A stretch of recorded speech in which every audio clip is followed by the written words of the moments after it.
Welcome to Liberty.me Studio. Be part of the global Liberty community at Liberty.me.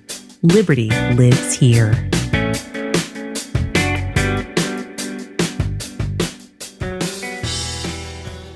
Hey everybody, this is Tatiana and welcome to the Tatiana Show. Tonight I have a really exciting guest. I'm very happy to bring on a very good friend of mine, Connie Gallippi. Connie and I met basically at my first real major Bitcoin event. And I don't know, she's the founder and executive director of BitGive. And of course, she's my good friend. So I'm happy to welcome Connie Gallippi from BitGive. Hello. Hi, Connie. Cool. So why don't we tell everybody a little bit about how we met? But before we get to that, let's start at how did you get involved in Bitcoin? Oh, okay. I always hate that being the first question, but it makes sense. Well, I'll tell you how I got involved in Bitcoin, and then you can tell me because it's related to you. Okay. No pun intended. When I was singing for the Liberty Movement, and back in August of 2012, I was doing a Ron Paul event down in Tampa. And Tony Gallippi and Steven from BitPay came and they supported me. They sponsored me to come down there. And then they introduced me to the concept. They tried to explain it for 3 hours. And I was mildly interested. But finally I was like, here, just take some money and leave me alone. Just get me some Bitcoin. I don't understand it, but I'll just put it away. Take my money and leave me alone? I'm guessing a lot of people would like to hear that. Well, I trusted them because they were actually, yeah. That is kind of funny that I was trusting them because who knows what they were going to do with it. But yeah, I let them buy me some Bitcoin. And then I just let it sit for a while. And basically, I got a lot more interested in it when it went up 10 times in value. So that was really yeah. I didn't go to my first event until October in Atlanta. And that was 2013, which was Jeffrey Tucker's event. And I also played at BitPay there. So I think the first time that we met was in Argentina, but was it in Atlanta? No, it was Argentina. Okay, cool. So yeah, at the dinner, the first dinner before the conference even started. Yeah. So how did you get involved in Bitcoin? Well, so I guess it makes a lot of sense now that you just told that story. So my brother is Tony. So Tony introduced you to Bitcoin. He introduced me to Bitcoin. So it wasn't really part of my plan, though, to be like directly involved in the Bitcoin industry or do anything besides be his sister and be really supportive of him and what he was doing. So, he really, it's not like he, seriously evangelized me or anything. He just was doing what he was doing, and I was, exposed to Bitcoin through his efforts with BitPay and his interest in Bitcoin. So,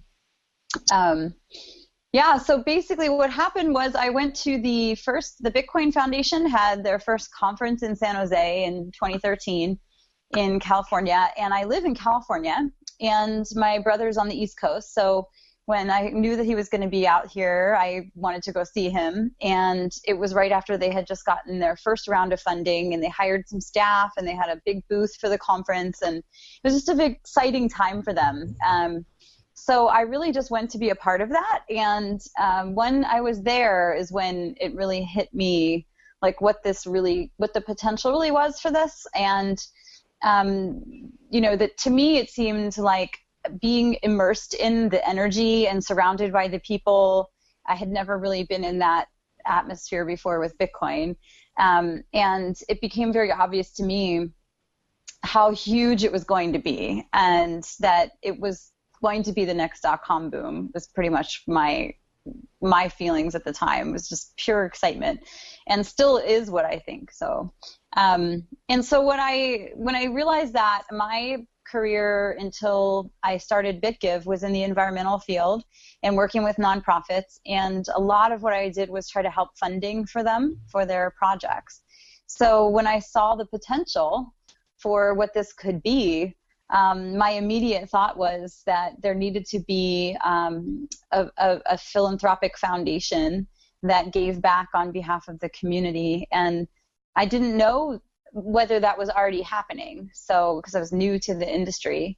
So I pitched the idea to Tony and to Steven, and they thought it was a great idea, and that just started the whole domino effect, and here we are, almost at our second anniversary. So, I mean, I think you've really brought a lot of professionalism. How do you feel you were able to kind of get that off the ground with BitGive? Can you walk people through a little bit what that process was like? Because we all see the fruits of your labor now, but it's been a very long and difficult process to kind of get things going. Can you walk us through that a little bit?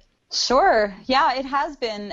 So it has been over 2 years, actually. I mean, technically our anniversary is at the end of July from when we launched the organization, but as many people know, a lot of work goes into doing something before you actually launch. So we really started everything in May of 2013. So it's been over 2 years and a lot of work. The very first thing we did after I sat down and really fleshed out, the vision and the mission and what sort of the pillars were going to be for the organization, and put together some materials so that I could share that with people. The very first thing we did after that was do a lot of research into how to establish the organization, like what would make the most sense as far as what the desired purpose of the organization was. How do you even, how do you incorporate something that's global? Where's the best place to do that? What are the different kinds of regulations and things that are, we would have to be considering and that would apply to something where we're taking in money from all over the world in this new digital currency, and we're wanting to do work around the world as well. There's not, very many organizations that do that. So it was really a very interesting process from the beginning. And I immediately knew I needed an attorney. So that was probably the first thing we did was Tony.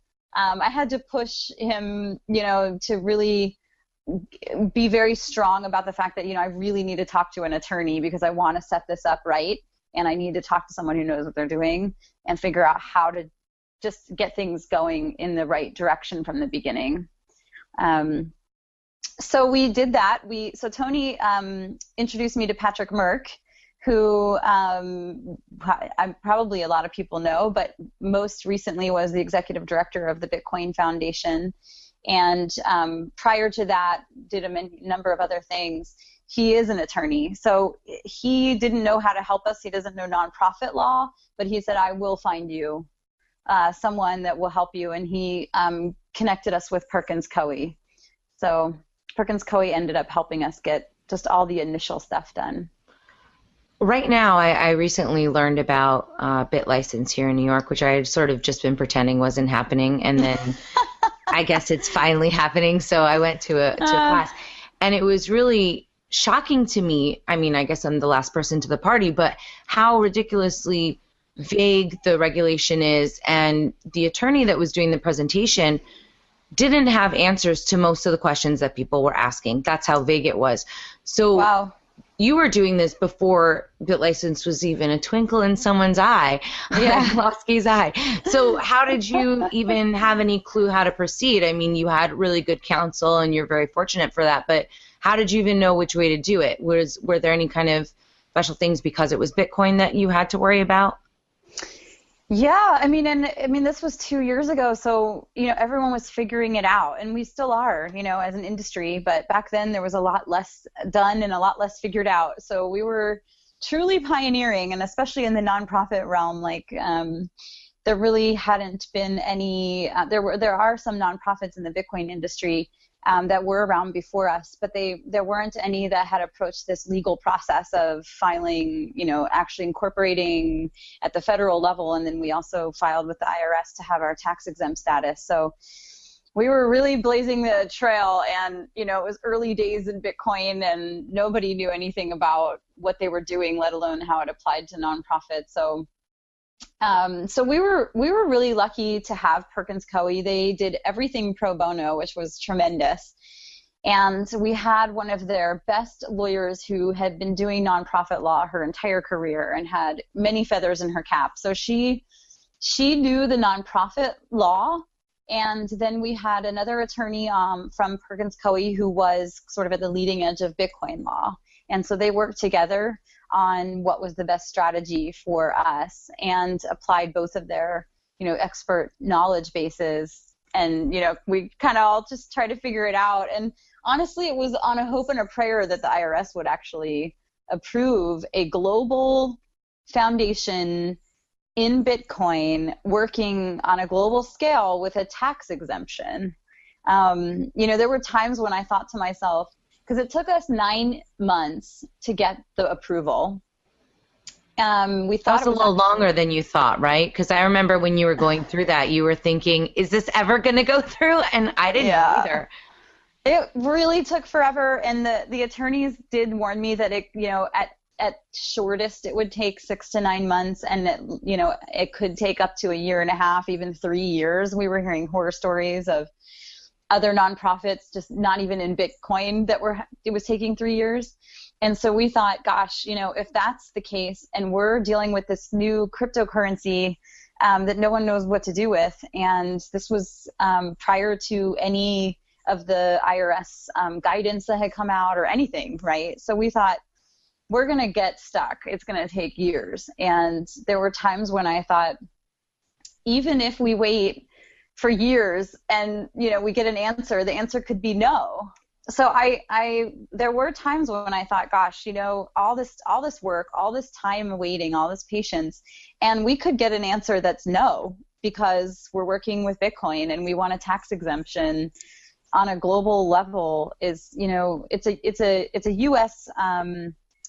Organization, obviously, but we filed with, very clearly saying we want to operate on a global scale, and we're going to have funding coming in from all over the world too, which is really difficult to deal with, especially in Bitcoin. So now the IRS has changed their whole process, and it's much easier for a new startup nonprofit. But that wasn't the case when we filed. So it took a long time.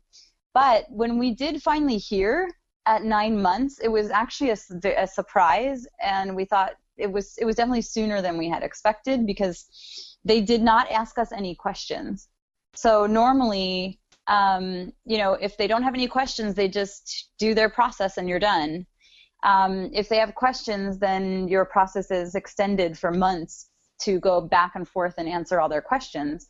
We fully expected that to happen, and it didn't. So it was actually really exciting when we did hear. Well, plus you were working full time during that time. I mean, you were really burning the candle on both ends. So, I mean, I don't know if this would have happened without. That's incredible that so many great people came together, and you're very fortunate that they were able to give you that legal advice, because it can get so expensive. That was one of the things. It was very expensive, actually. I mean, we didn't have to pay for it, but we did get a bill because it was an in-kind donation, so they were documenting it. And it was like $25,000 worth of legal work that they did entirely pro bono. I mean, there's no way we would be here without that, because we did not have that kind of money to establish the organization if we had to pay for it. So what are some of the different projects that you've gotten involved with, and have you been just signing up? I mean, how does it work? So do you find a project that you like, or do you sign up an organization to take Bitcoin first? I know you've been working pretty closely with BitPay. They've really been pushing for a lot of charities to sign up to accept Bitcoin, which I think is awesome. Elizabeth Lochet is doing a great job over there. But maybe tell me a little bit about where does BitGive fit into all that? Great. Well, so we depending on where we're looking to work and who the organization is, it's different each time. We're hoping to have a better process that we set in place in the long run, when we have a field that we're operating in that's somewhat consistent. But right now, because it's such an early time in the industry and the technology, we pretty much handle each campaign or each relationship one-on-one basis. So for example, like when we very first started, our first campaign was with Save the Children, and they're huge global organization that's been around forever. Obviously in 2013 they were not accepting Bitcoin, right? So they probably didn't even know what it was. No, exactly. So we approached them, and started that relationship, and they were very open to it, and which was great. didn't have to be. And, we ran a campaign for them for the Philippines typhoon relief, and then just carried through with that relationship for quite some time. And they had a lot of questions, and they were very curious about how we were handling things, because obviously they, being a long-standing organization, have all the regulations and things that they have to follow, and curious about how to do that with Bitcoin, right? So we had a lot of conversations with them about how we were figuring it out, as the first, 501c3 in Bitcoin, like how are we doing this? Like, what are we, how are we handling all the regulations and oversight and paperwork and accounting and all those things? So they got, we got to be really quite close with them, and they're a really good crew, and they felt a lot more comfortable with everything after, talking with us for some time. And then they did eventually start taking Bitcoin directly. They were really excited to do that in time for Bitcoin Giving Tuesday last November. So they signed up with BitPay, and BitPay had been talking with them as well. So they had a relationship there too. And so that was pretty cool. And then, completely different, though, was our next campaign, which was with the Water Project. And they had already announced that they were accepting Bitcoin, and their president had put out this awesome message that everybody should read. If anyone who's interested in Bitcoin and nonprofits and charity work should read this. It's called Welcome Cryptos. And he put it out in, I think it was very early 2014. And he's just a huge fan of cryptocurrency and of Bitcoin. And he really sees how it benefits nonprofits, and specifically their work, where they have most of their fundraising and administration and staffing is in the U.S., but all of the work they're doing is in sub-Saharan Africa. So they have to the majority of their funding has to get over there and is used to build water projects. So when we did the campaign with them, they were already familiar with Bitcoin, already accepting it directly, and so we worked with them more so in, raising the funds for the project and raising awareness for their work within the Bitcoin community, and kind of bringing them into the space, ushering them into the space. So. And how much did you guys raise, and what were the results of that campaign? So that campaign was our largest to date, and we had a goal of 10,000, which would fund an entire water well, which is why we set that amount. And we ended up, it took us a little while to do it, but we ended up raising more than that. So it was like over $11,000 when we were done. And we did build the well. It just got completed, and it went in at a girls' school in Western Kenya, in a really remote area near the town of Kakamega, but still about an hour from the closest town, really. And I got to go there and see the project, and it literally changed my life. So. Well, you have a video out about that trip to Kenya that actually it would be great if we could show it, but I don't think I have the technical ability to. And plus, we're broadcasting on Let's Talk Bitcoin. By the way, Let's Talk Bitcoin has a magic word. What's the magic word? It can't be BitGive, because that's too obvious. Am I supposed to make it up? Yes, make it up quickly. Oh, gosh. How about auction? Because we're running an auction right now. Okay, so the magic word is auction. We're going to tell people how to participate in it, because it ends on, I think, July 22nd. So we've only got a couple more days. Hopefully we can get this up on LTB by then. And anyway, so auction is the magic word. Something different? No, I like auction. It's good. We're keeping that. Okay. And then the other, so basically you did a really amazing video showing your trip down in Kenya. And I remember when you came back, you were so moved by the experience that you had made a very personal blog your night of, and you were wondering if you should share it with people. But I thought that your genuine emotion was so, it allowed me to really connect with your experience. So did you ever end up putting that up? No, I only shared it with, like, my mom and you, and I think that you may be the only two people that have seen that. I think that you should share it, because it really gives people a feeling of what it's like to use Bitcoin and to make such a tangible difference in people's lives. the beautiful video that they put together, the Water Project, they edited something together. They brought down that camera crew. That's great. What was the most memorable moment that you had when you were there? Oh my gosh, that's hard. That Tough would be questions on really the Tatiana hard. Show. Yeah, I mean, gosh, there were so many. I don't know if I could choose one. Gosh, yeah. I mean, three come to mind, at least right off the top of my head. Okay, we could do three. We've got time. Okay. I'm like, I can't choose one. So the first one that came to mind was when the water started to flow. We were there when they completed the well and the water actually started flowing. And the girls were all there, and we were out in the field in front of the school, and they were just all singing and dancing for hours and hours. I mean, the sun was going down because we got there in the afternoon, and we actually did not expect the girls to be there because it was a Saturday. And so we had really just gone to kind of scope things out for videoing on Monday, and then it ended up just this whole thing unfolded just completely unexpectedly, that while we were finishing the well, there was this whole celebration that just unfolded. And I need to put some more videos up on our YouTube channel, but I think we did tweet a couple of videos of the water just starting to flow with the guys pumping the first pumps out of the well, and the girls all, singing and dancing and running around in the field. They were singing these songs about cleaning and mopping and washing and drinking. I mean, they were so happy about mopping that they were making up songs about it and they made them. It up on the spot all together, or did they have this prepared? That's so cute. I don't know if they had it prepared or not. I mean, maybe, because obviously the well was being constructed for some time, so that they knew it was happening. But do you think that's the best thing that happened there? Because we take running water so for granted, and it's like totally, it's not something I think about. But you said that the girls had to walk over a mile, and then there was a 9-foot python in the same water where they were getting their water from.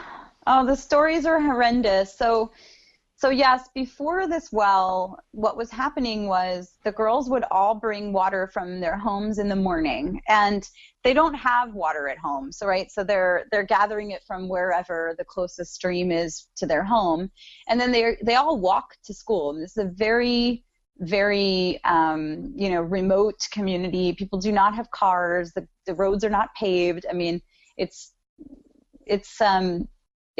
very, very different than anything we're used to. And so they're walking kilometers with giant bottles of water. Some of them were walking up to 6 kilometers to school, carrying these giant bottles of water with them every day. And then when they got to the school, they would all combine the water, and they have to boil it because it's just filthy. They were boiling it in these giant, like, witchcraft type, cast iron pots inside what they called the kitchen, but it was basically a shack that could have been falling over. And they boiled the water in these giant pots on top of just regular firewood. Inside of a building. So there's like all this smoke. I mean, it's just completely unhealthy situation. This was the water they would use for washing their hands, cooking their lunch, drinking water, whatever they needed throughout the day at the school. And it wasn't that enough water. So in the afternoon, they would have to stop their classes and go get more water. And that's where the snake is. So the closest stream to the school, I think it was about 2 kilometers away. So they all would get their bottles, walk to this stream. It took them an hour to go there and to come back. So they're missing all of that time from their classes, right? And yeah, in this stream, so we went to visit the stream, and it's a community watering hole. I mean, everybody comes there for their water.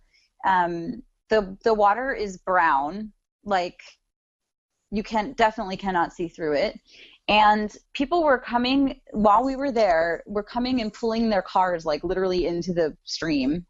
and washing them, and motorbikes, just rolling them right up into the stream and washing the oil and the gasoline and the soap and everything into the stream, which is also where they're getting their drinking water. And then come to find out there's apparently a snake that lives in the river there that is 13 feet long and black, which I don't know, but they were saying that in that area, a snake of that size that's black is probably a python. And the snake comes out when the girls are getting their water sometimes. And these are young girls. I mean, this is not, it's not like grown women. Even still, I would be scared to see a python if I was getting water out of a stream. So, yeah, that doesn't sound very good. What about the maintenance on the well? Because a lot of times when people hear about putting a well into such a remote area, that it's really hard to maintain. So, how does the water project handle that? Right, very good question. So, typically what they have to do is rely on the people who are using it to let them know if something goes wrong. Then they have to send people out there to check on it, see if they can figure out what the problem is. Then they have to go get the parts or whatever and come back and fix it. And so sometimes this could take weeks, right? And that entire time they don't have water. So what they've been doing now is they started a new program called Water Promise. And our well is on this program, which is really cool. And it has a remote sensing unit on the well, so we can tell from at any time whether the water's flowing or not. If it isn't, then we know there's a problem, and someone can go out there. And there's also part of the Water Promise program has funding set aside for the maintenance of the well for 5 years. So that's also been a problem if people raise money to build a well and then there's no money to maintain it. That can be a problem, obviously. So, how many people can use the well? I mean, does the water ever run out or whatever? No, I mean they recommend that it serve up to about 500 people. So, and that's a lot of people. And given that most folks around there don't have vehicles, it pretty much limits the geography as to how many, who can really walk to it from, they walk pretty far, but, it's also a pretty remote area. So it's not like a densely populated area. But it does serve the girls' school, and then it also serves the primary school, which is next door, and then it serves the whole surrounding community, whoever can walk there. So it's definitely, we talk about the school a lot because they applied for the project to come there, right? So it's technically their project, and they have a water committee that, develops the whole project and the relationship with the water project, and that, they're responsible for the maintenance of it and all that stuff. But it serves many more people than just the girls' school. So I have a question.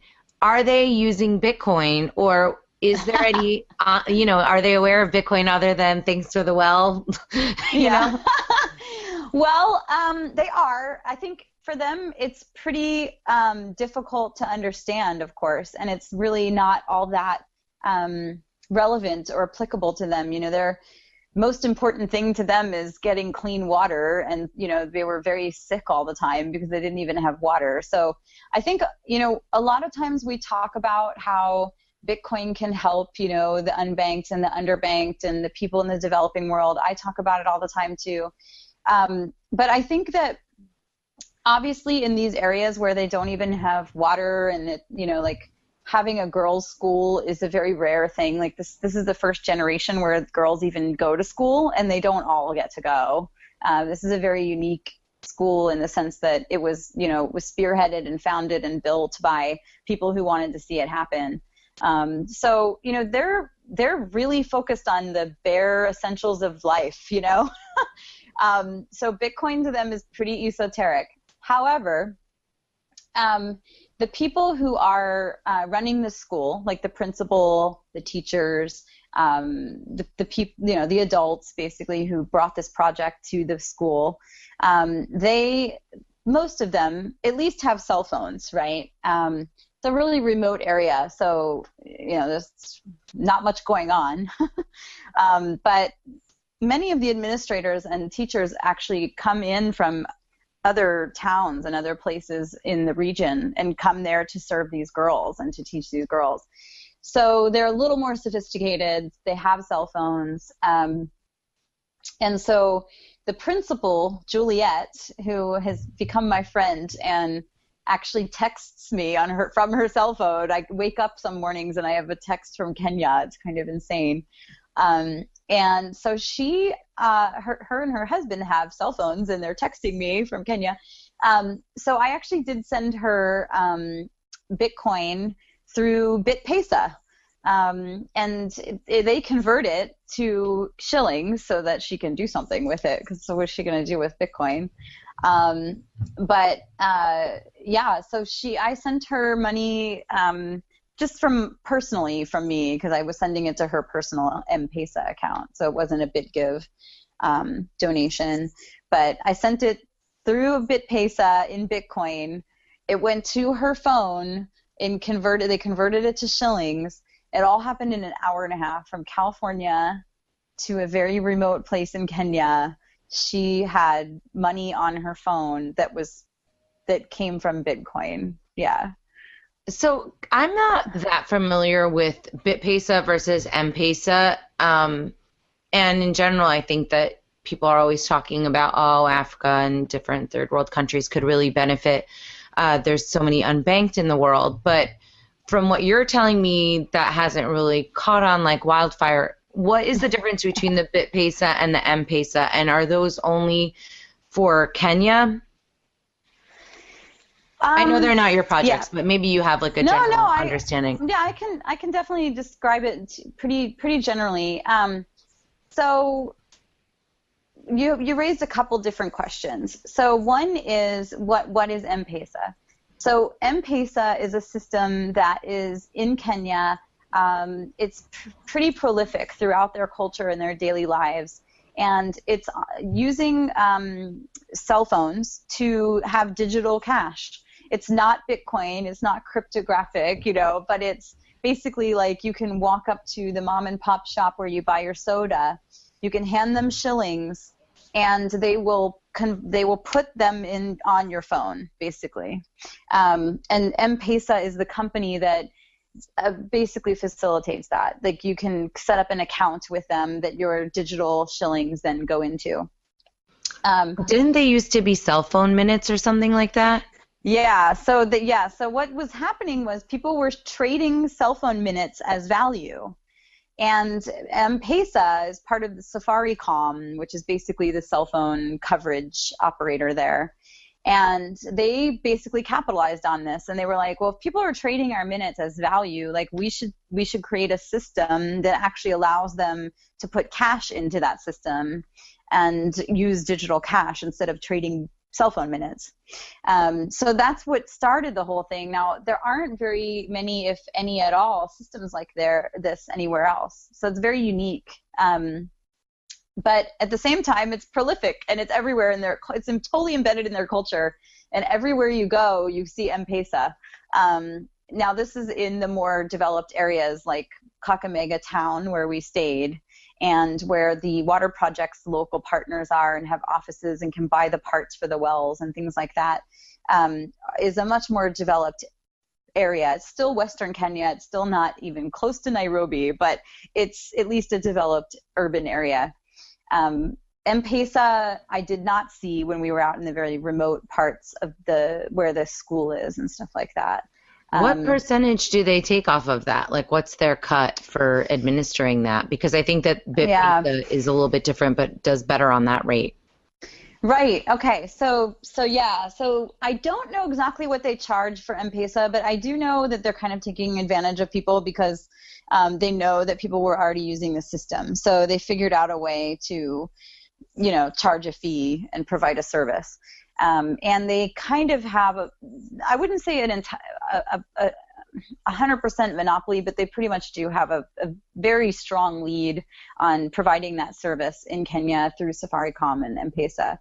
I don't know what the charges are, though. I think they're probably higher than they should be. assuming. Okay, well, whatever. Let's just say, of course, they should be compensated, but they're the only game in town. So because there's no competition, they're going to take advantage of it. Got it. Yeah, yeah. But you asked about what the difference is with BitPesa. So what BitPesa is a Bitcoin company. So M-Pesa is completely not Bitcoin, right? BitPesa is a Bitcoin company. It's basically like a remittance/exchange in Nairobi, and they serve Kenya. They're also expanding beyond Kenya now. So they just raised another round, and they have a plan to go to other countries in Eastern Africa, but they're also looking at Western Africa. So hopefully they'll be expanding. But what they do basically is they allow you to use the M-Pesa system, but not have to have physical shillings and be in Kenya, right? So it basically opens it up to Bitcoin rails from anywhere in the world coming into this M-Pesa system. And so that's what I did when I sent money to Juliet, the school principal. Was she has the M-Pesa on her phone. Actually, she didn't, but she went and got it so that I could send her money. Because I told her she wanted me to use Western Union. And I was like, oh gosh, Juliet, don't make me do Western Union. So I told her, I said, if you can get an M-Pesa account, I don't want to inconvenience you, but if it's easy enough, I can send you Bitcoin.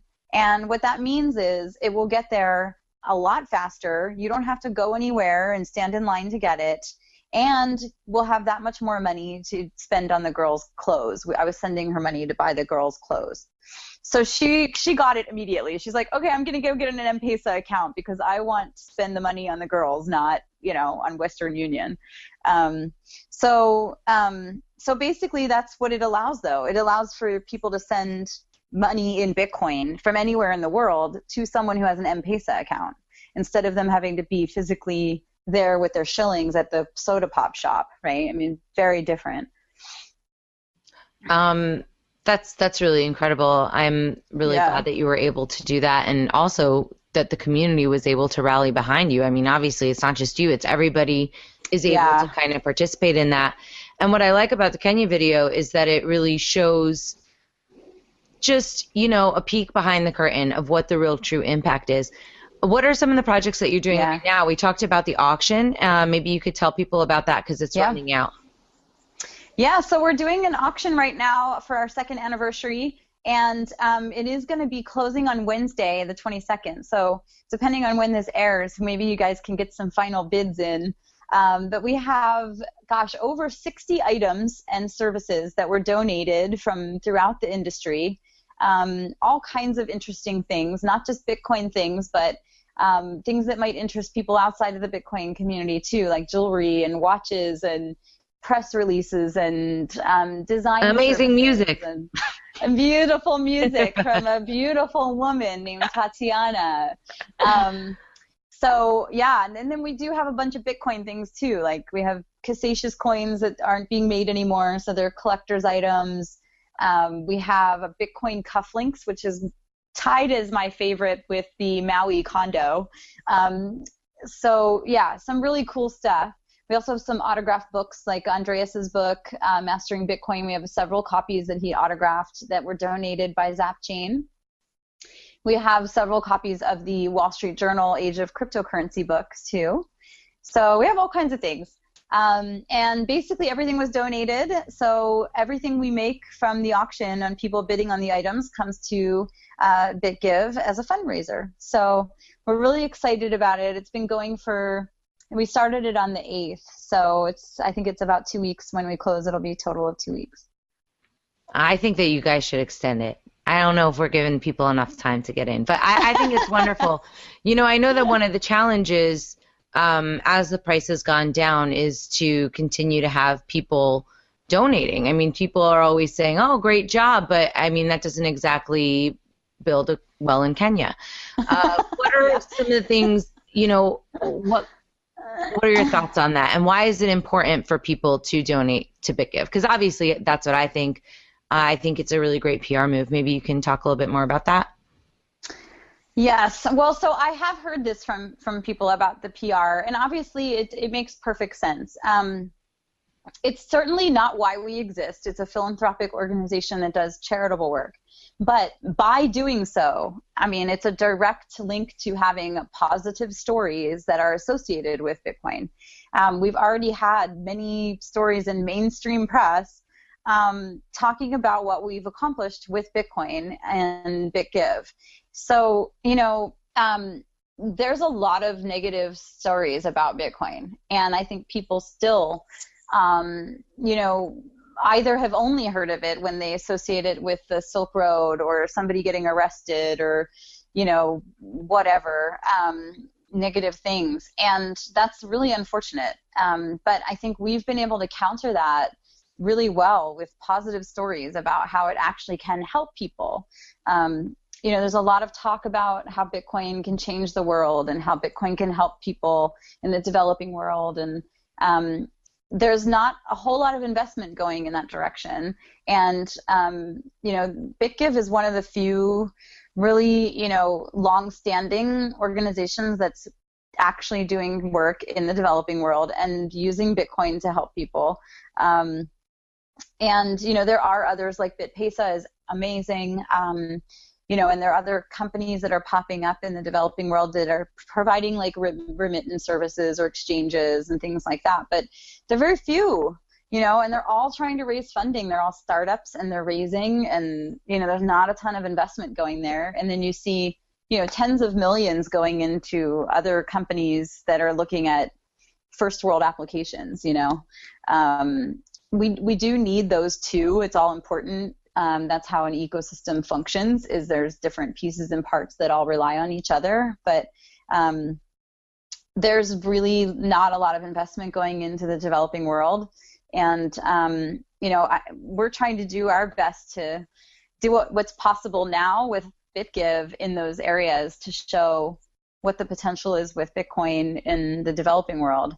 But I'd like to see a lot more, and we could scale so much more, not only if we had the resources, but also if the infrastructure was in place throughout the developing world for us to have liquidity, like with BitPesa, is really important. And until we can, build on top of services and places where not only can we raise funds in Bitcoin and actually transfer them using blockchain technology across the world for cheap, and securely and all of those things, they have to be able to convert them to a local currency or, in some way be able to use them for them to actually go towards an effort that's helpful.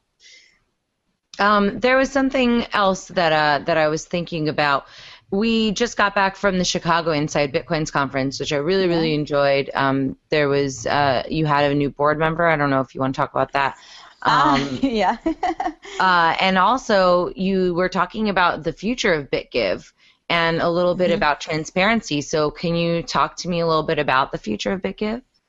Sure. Yeah, so we in Chicago, we launched what we're calling the Bitcoin Charity 2.0 initiative. And basically, it's just about taking everything to the next level and building on the technology more.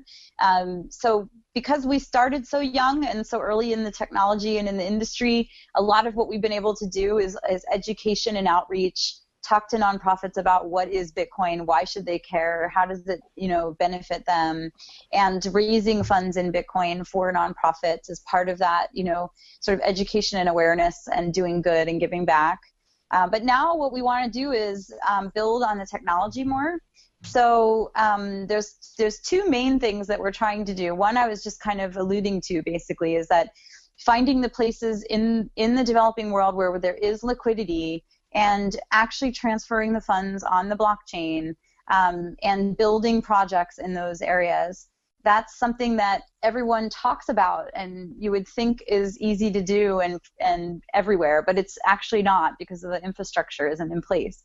So that's the first thing we're working on, is looking at pilot projects in the different places in the world where there is that liquidity and building strong relationships with the nonprofits in those places and doing projects transferring funds on the blockchain.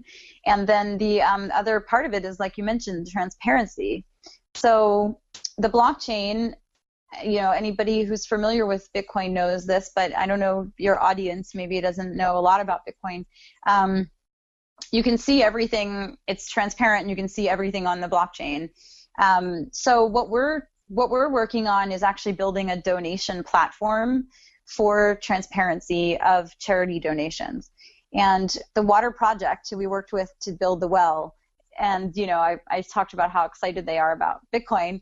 They really want to work with us. They're excited about this, and they want to be our partners and figure it out together, build the platform. We want to have like an actual like user interface online where people can see their donations and watch where they flow. And we're going to partner with BitPesa as well to show the money flowing there and where it all goes when someone makes a donation, how it splits out between BitGive and the Water Project and their team in the US, and then their partners who are in Kenya, and then buying the parts for the well and setting aside funding for the maintenance program and all of that stuff. And we want to build it in a way that's open source and hopefully white label, so it can be used by other nonprofits. And we hope that it'll really actually start to address some of the issues that we're hearing unfortunately about with like relief efforts in Haiti, and these huge stories that are coming out about billions of dollars being lost and thousands of homes that were supposed to have been built cannot be found, and that kind of thing. But I also want to use it as an opportunity to educate people that there's this sort of tendency to ask about, well, how much percentage do you spend on overhead? And people don't really understand like what that means and what it takes to do good work. So not only do we want to show transparency and we want to have accountability, but we also want to educate people that it does actually take money to do good projects. And you can't just pay for a well to be built and a well is built. There's actually a lot more that goes into that. If you want a good project and you want a sustainable project, you have to have good staff that knows what they're doing. You want to be able to retain them after you've invested in them. You want good products. You want good partners. All of these things take a lot of work. So I want to show both sides of the coin. That transparency and accountability is very important, but that there is also a lot that goes into doing good work, and it does take some money to have good staff and other things that cost money. So you have also a special program too that people can participate with, and they could be lifetime founding members or something like that. Can you tell me about that before we wrap up? A founding donors program. And we're probably going to wrap it up soon because it's a founding donors program and we're turning 2 years old. But it is for people to be recognized as founding donors of the BitGive Foundation. And it has different levels. So you can be a bronze, silver, gold, or platinum level founding donor. And we also have a membership program. So for individuals who want to participate and support BitGive, we have a membership program as well. And we're going to be rolling out some new things when we close the founding donors program. So we're looking at right now building out a 1% program, like the Salesforce model, which is basically a way for the industry and the companies in the industry to institutionalize philanthropy and to do that through BitGive. So it's basically a pledge that companies can make to donate. It's 1% of your time, 1% of your product, and 1% of your profits to charity. So we're going to be rolling out something like that soon. I still have to get it all together, but and also we're First.io, right? They're joining with you, and then people can redirect their a percentage of their Amazon purchases. Yeah, so we have several integrations. Like we have one with Change Tip where you can redirect your tips to us, and then we have one with Purse where if you buy something on Purse, 0.5% of the purchase price will come to BitGive, and it's being sponsored by Libra right now. Chain was sponsoring it for the first 4 months, I believe, and now it's Libra. And if you sign up on Amazon Smile, you can also have BitGive be your charity there, and they will also donate 0.5%. So you basically can have the person who's buying whatever it is on Purse/Amazon can have 1% of the purchase price of what they bought donated to charity without it coming out of their pocket at all. It's paid for by Amazon for the 0.5% on their platform, and then it's matched by Libra on the Purse platform. You know, I think sometimes people, they really want to donate, but times are really tough out there. So I think that's a great way to encourage them, and then they still feel like they're part of it. But also, they can send, I think that when you get a smile, right, with Amazon, you get a URL. And if they share that URL that directs the percentage to you guys at BitGive, they can share that with their friends and family. They could just pop it in their browser. Yes. So even people that don't know about Bitcoin or don't know about BitGive, this could be a great way to start a conversation with your family. If maybe they don't care about finance stuff or tech, maybe they care about philanthropy, and it's something that they could do really easily. Yeah, exactly. Yeah, I mean, if you're going to buy something on Amazon, do it through Amazon Smile and sign up for charity, and then Amazon Smile donates to your charity of choice. I mean, it's kind of a no-brainer. And you have to be a 501c3, so there's lots of charities that probably aren't on there, but we are on there, so you can choose BitGive. Well, I want to say congratulations on all the hard work that you've put in. I'm really glad to see that it's paying off. Thank you. Where can people go to find out more about the auction, which is the magic word, auction? And where can people find out about the auction? I know it's finishing. Yeah, so my feed is frozen right now, so I don't know if you can hear me. But the auction, if you go to our homepage, is bitgivefoundation.org, and the very first thing you'll see is the auction. So the second thing you'll see is our Kenya video, because we have a slider that cycles through. The auction closes on Wednesday, so definitely check it out. All right. Well, hopefully we'll get this audio up on Let's Talk Bitcoin. If not, people can donate. What are you going to do if people don't donate on all the prizes? We do still have a few that haven't been bid on, but not very many. Most of them have bids, and there's some that are really hot and people are really fighting over, and they keep people are outbidding each other. It's pretty funny. Some of the popular things are really getting pretty crazy now that it's getting close to the end. So. All right. Well, listen, I'm really glad you were able to make it. Please follow Connie on Twitter and go to the BitGive page, become a member, donate, do something, tell some friends. Thank you so much for joining me. I'm just going to wrap it up with everybody at home. Thank you to Liberty.me and LTB, of course, for having me. And next week, I'm not going to be on because there's an event in New York, so I'm not going to be able to do the show. But I've got a lot of really good guests coming up, including our friend Elise Colleen, a venture capitalist, also one of the smartest women that I know. She's going to be teaching people. Jake from LibreTax is going to be coming on because I'm trying to get my tax stuff for my business straightened out. And also, I was going to tell you before we got on this call, but things are really moving along nicely with Tatiana Coin. I haven't really been pushing it, but on the website, TatianaRose.com, which we're also redoing, but you can buy Tatiana Coin right now. You can redeem it. We're still in alpha testing, but if people want to check it out, we're using Token Lee. And Counterparty, of course, made Tatiana Coin with me as well. So anyway, thanks, everybody. I'll see you in 2 Mondays. Thanks, Connie, for being on, and I'll see y'all soon. Sure. Bye. Hey, do you want the guys to come on or no? No, the guys aren't going to come on. I'm going to have them on. We were going to have Rodrigo and Ali come on, but we're going to have them come on their own time, which will be a little bit better because they're working on some really cool top secret projects in the house that you are in as well. Yes, the top secret project. All right. Peace out, everybody. Thank you, everyone. Thanks, Tatiana. Take care. Bye-bye now. Please go to TatianaRose.com or CryptoMediaHub.com for more information. Thanks. Thanks for listening to Liberty.me Studio. The views expressed on this show are not necessarily those of Liberty.me. Join the global Liberty community today at Liberty.me. Liberty lives here.